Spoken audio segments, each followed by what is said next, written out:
G'day again. Today we're going to have a look at how we got entrapped in the system and how they're using the system and what they're using to run the system. So if you really want to know what's happening, you need to learn how to read the Bible correctly because all the clues are in the Bible. But learning that Jesus spoke in code, which is Jesus spoke in parables, which is another word for code. When you learn the code, you'll find out it's much easier. So it tells you in there that we are the walking dead.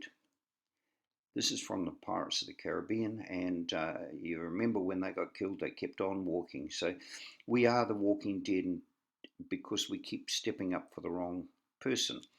So in the beginning, this is how it all began. The crown appears first. You'll note that the baby is born face down.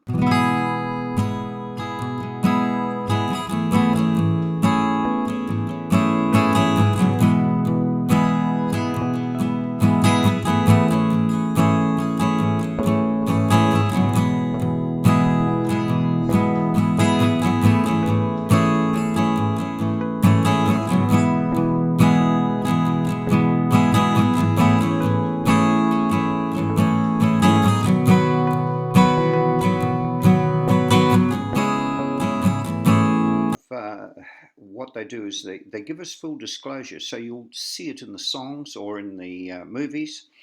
And that song has given us full disclosure about what happened. While the king was looking down, the jester stole his thorny crown. And this is exactly what happened to us. So in the womb, there was two things going on. We had the baby and we had the placenta, or the twins. One of them stole the birthright, if you know your Bible right. The baby is born first, followed by the placenta. Now, the placenta is checked for signs of life. And as there is no sign of life, the placenta is pronounced dead. What they do next is set up a trust because they need to administer that trust for the dead baby because it can't do it by itself. So how we find this out is we go to the Birth, Deaths and Marriages Registration Act 1995, and it says that Section 2 provides that birth includes a stillbirth. Now, up until now, you've heard me say born, but now we find out that birth includes a stillbirth. So this is why it's called a birth, and this will become patently obvious because you should have a born certificate, not a birth certificate. So here we have the dead, which is represented by the birth certificate. So a trust is set up in the name of the Father, and the birth certificate is the proof of that. Now that trust is trading, it's a Sedekah trust, trading on the Securities Exchange Commission, and if you get your QSIP number, you'll find how much is in that trust that they're trading on your behalf. But it's under administration, so you need to learn a few things to find out what the administrators are doing. So this is the public side of the register, and it's a dead corporation or entity. In the Wizard of Oz, they called it the straw man, but it's really a corporation or an entity, and it's dead. It has no sign of life, and it stole the birthright. So it is the crown. They stole the birthright, they stole the crown. While the king was looking down, the jester stole his thorny crown. So that is the crown. That side of the ledger is the crown. But on the private side, we have the printout identifying the living child. Private. And on that side, you're able to talk, to walk, and contract, to do everything. On the other side, you can't do that. So if it's a corporation, we need to find out what a corporation does. Now, we told you just a little bit earlier, the trust is set up in the name of the Father, or Doe, and the living is John Henry. But as long as you go using the Father's name, you're going to have trouble has private companies to conduct business. Okay, so they conduct the business on this side of the ledger, and they raise money for the trust as agents of the Crown. On the other side, the living side of the ledger, we have a beneficial interest in that trust. It's not set up for us, but we have a beneficial interest in it because they use it as a trading device to trick us into paying all sorts of things like tax and so on. Now, it registers with public name for benefits. So if you want a driver's license, you have to hop onto the public side to get a driver's license or a passport or anything like that. You have to register for those benefits. But with benefits come pitfalls. So just be careful with what you apply for.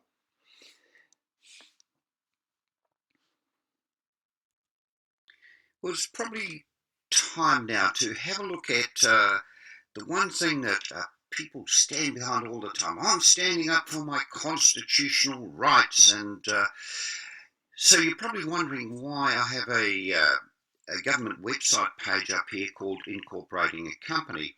And if you have a look at the top of the box here, Companies Register, companiesoffice.government.nz.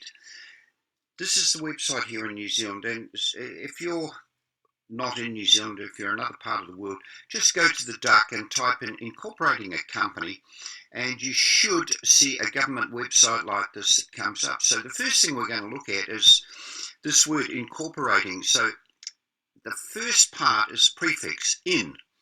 The second word, corp, C-O-R-P, is short for corpse or dead body. So we're looking at a dead body, which they call a company. So if you understand that the company that they use to run the world or to run every different country is a dead entity, and they can only deal with dead things, you might get a better idea of where we're going to go with this. So the first part, there's two parts I want to show you here, and the first part is tax registration.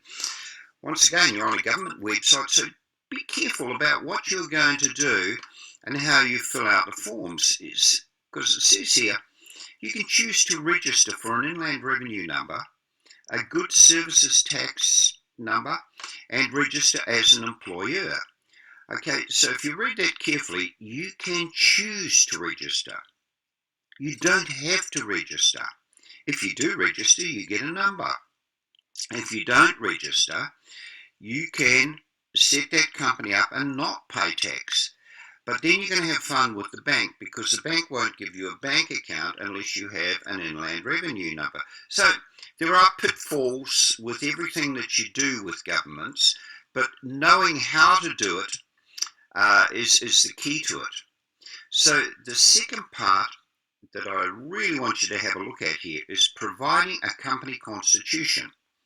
A constitution sets out the rights, powers and duties of your company, its board, directors and shareholders. When you incorporate as a limited company, you can do so without a constitution, buy one from a third party and upload it as part of your application, or prepare and upload a copy of your own constitution. Now I remember when the first company that I set up, I didn't only have to have a constitution, I had to have a seal as well, because dead people cannot sign, or dead companies or dead entities cannot sign. That's why whenever you go into any government office, they have seals, and they have seals for all sorts of different things. So part of having a company is to have a seal and to have a constitution. Now, you cannot stand behind the constitution. That is for the private company. But if you have a look at the American Constitution, which is a great one to have a look at, the American Constitution has amendments. Now, those amendments are for the living. That is what gives the living being the rights. So because the company can't control us unless we go in as the surname, the company must give every living being its own rights. So if you stand up as the living being, not the surname, then the First Amendment gives you the freedom of speech. The Second Amendment gives you the right to bear arms, etc. So all your rights are contained within the amendments to the Constitution, not the Constitution itself. So I hope that clears up a little bit of confusion out there.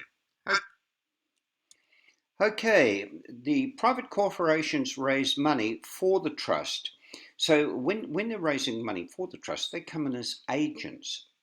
And this is very, very, very important.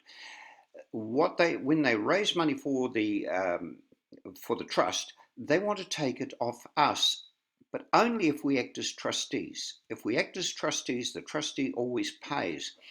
So we have a charge registered against us in the land registry, and if you're a Catholic, you'll know that we always got taught that the original sin, we were born with original sin, but if you know what sin is debt. So we were born with the original sin, and we have to get rid of that debt before the charge against us. And as you know, we are land, so we have to get rid of that charge before we can stand up in the private. Now, we unwittingly act as trustee and are forced to pay, because the moment you hop up as the surname as John Doe, then you pay. Trustee always pays. So, but if we know our standing, then we remain in the private and we shouldn't have to pay. But there are tricks, so slowly you're learning all the tricks. Whenever we receive something in the mail, we must decide if we want to be trustee or beneficiary. If you're trustee, you'll write your check out, or you'll go in and pay the money that they claim you owe. Beneficiary has a different role. A beneficiary would write back to the corporations and ask questions. Now, the first question would be, are you an agent of the Crown? If they're an agent of the Crown, things are going to happen. An agent acts on behalf of another person, called a principal, and has the power to make contracts which affect the principal's legal position with regard to a third party. So who do you think the third party is? The third party is the trust, or DOE. We know who the agent is, so guess what that makes us? If they are an agent of the Crown, what would our status be? You guessed it, principal. Okay, so looking at the principal, we go to the New Zealand Law Dictionary and we see that it's the highest in rank, authority, or character. Okay, so the principal instructs the agent, not vice versa. So if they have to concede that they are the agent, you as principal can then instruct them. So if you're going to WINS, well, I don't know what it's called in other countries, but in New Zealand it's called WINS, where you get your benefits or your pension from. If you go in to WINS as the principal, then you can instruct them. You can instruct anyone who is coming into your trust to make money for that trust and get them to do your bidding. Hope that's made things a little bit clearer, and good luck on your walk.